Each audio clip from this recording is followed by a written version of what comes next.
गांव के चाउमीन। गांव में चाउमीन का चलन अभी अच्छे से नहीं आया था, लेकिन सुरेश शहर से चाउमीन बनाना सीख कर गाँव में ठेला लगाता है।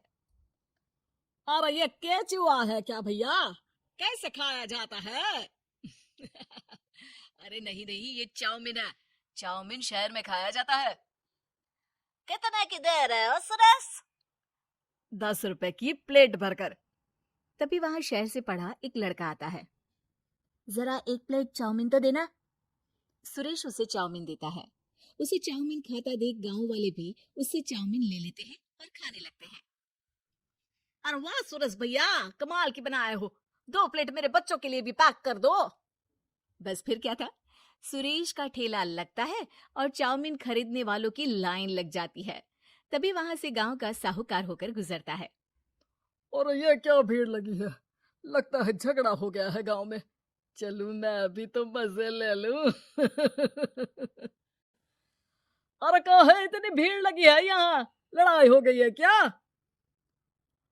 अरे साहूकार साहब, ना ना ना, कोई लड़ाई ना हुई है। ये तो सुरेश की दुकान है चाउमीन की। हम लोग चाउमीन खाने आए हैं, आप भी खाइए ना। साहूकार चाउमीन खाता है और सुरेश की तरफ देखता है, जो सारे दिन के पैसे गिन रहा होता है। अरे सुरेश, क्या लागत है इस काम की?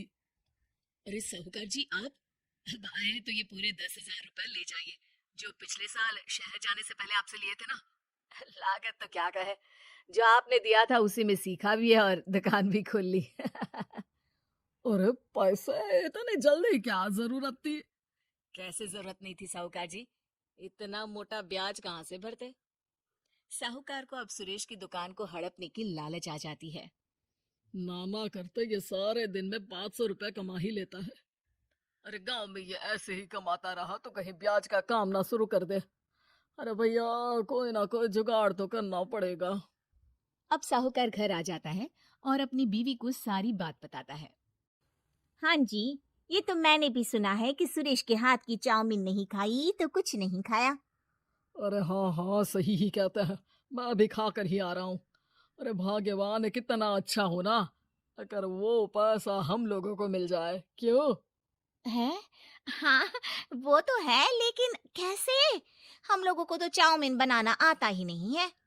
साहूकार और उसकी बीवी अब रोज चुपके से सुरेश के घर जाते हैं और खिड़की से उसे चाउमीन बनाते देखते। अब क्या था, दोनों को चाउमीन बनाना आ जाता है।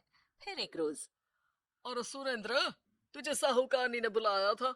बोल रही थी कि बेटे के जन्मदिन में 10 किलो चाउमीन का ऑर्डर देना है। बना दोगे ना? अरे हाँ हाँ साहूकार जी, मैं जरूर बना दूंगा। कब देना है घर में 10 किलो चाउमीन? अरे वो तो तू घर आकर बता कर लेना, मैं नहीं बता पाऊंगा। ठीक है, शाम को काम निपटा कर आ जाता हूँ। सुरेश साहूकार के घर जाता है, लेकिन वहां मियाँ बीवी मिलकर उसे बंधक बना लेते हैं। अरे मुझे क्यों बांध रखा है? मुझे छोड़ दो। आज से तेरा ठेला मैं लगाऊंगा और बहुत सारे पैसे कमाऊंगा। साहूकार एक आदमी को सुरेश की निगरानी में लगा देता है और वहां से चला जाता है। अगले दिन, अरे साहूकार जी, आप कब से चाउमीन बेचने लगे? और अपना ये सुरेश कहाँ गया? और वो तो शहर गया है। उसका कोई काम निकल आया था, बोल रहा था कि जब तक वो ना आए तब तक मैं ही उसके ठेले का काम कर दूं। पैसे भी तो बहुत उधार ले रखे थे उसने। लगता है कर्जा भरने के डर से भाग गया है। अरे पर वो तो बोल रहा था कि उसने सारा कर्जा उतार दिया है। और वो क्यों भागेगा? इतना तो कमा रहा था। अरे मुझे क्या पता। अरे चाउमीन खाना है तो बोलो, नहीं तो भागो यहाँ से। अरे हाँ हाँ, दे दो दे दो। अब तो चाउमीन खाना पूरे गांव के लोगों के लिए आदत ही बन गया है। ना खाओ तो नींद ना आए। हाँ हाँ, तो लो और निकालो 50 रुपए। 50 रुपए क्यों? सुरेंद्र तो 10 रुपए में देता था। अरे वो पागल था, मैं थोड़ी ना हूँ। गांव वाले, जिनको चाउमीन की लत लग गई थी, वो करते भी क्या, दे दो और ये लो 50 रुपए। लेकिन फिर साहूकार उन लोगों को प्लेट में थोड़ी सी चाउमीन रख देता है। अरे ये क्या? पैसे 5 गुना ज्यादा और चाउमीन बस इतनी सी। अरे साहूकार साहब, भगवान से तो डरो। बस फिर क्या था, साहूकार की मन मर्जी चलने लग जाती है और गांव वाले करते भी क्या। एक रोज मुझे तो लगता है कि सुरेश को साहूकार ने मार डाला होगा, क्योंकि उसका काम इतना अच्छा चल रहा था। फिर वो क्यों जाता, और वो भी साहूकार के हवाले दुकान करके? ना बाबा ना। अगले रोज भाग्यवान, देखो तो जरा, ये सुरेश भी ना कितना पागल था। जिस काम से वो ज्यादा पैसे बना सकता था, उससे इतने कम पैसे छाप रहा था। 50 रुपए प्लेट में भी गांव वाले खूब खा रहे हैं चाउमीन। हाँ जी, और जितने में वो लोगों को 10 प्लेट खिलाता था।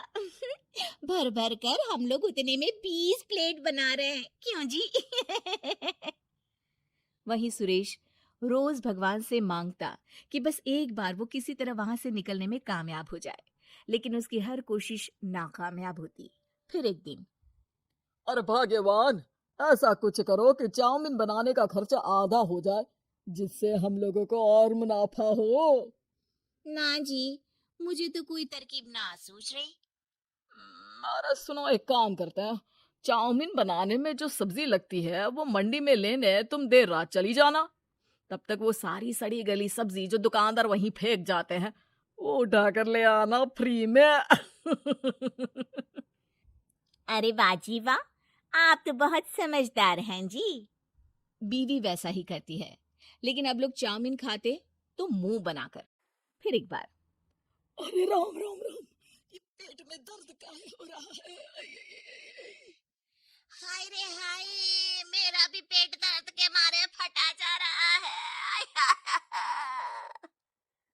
सभी को शक हो जाता है कि उन लोगों को चाउमीन खाने से ही ये बीमारी हो गई है। वहीं दूसरी तरफ जो आदमी सुरेश की निगरानी कर रहा था, वो सो रहा होता है और मौका देखकर सुरेश वहां से भाग जाता है। सुरेश गांव वालों के पास जाकर उन्हें सब कुछ बता देता है। बस अब क्या था, साहूकार के घर पुलिस पहुंच जाती है। चलो, तुमने गांव के लोगों को खराब सब्जी वाली चाउमीन खिलाकर बीमार किया और सुरेश को बंधक बनाया। तुम्हें इसीलिए हम गिरफ्तार कर रहे हैं।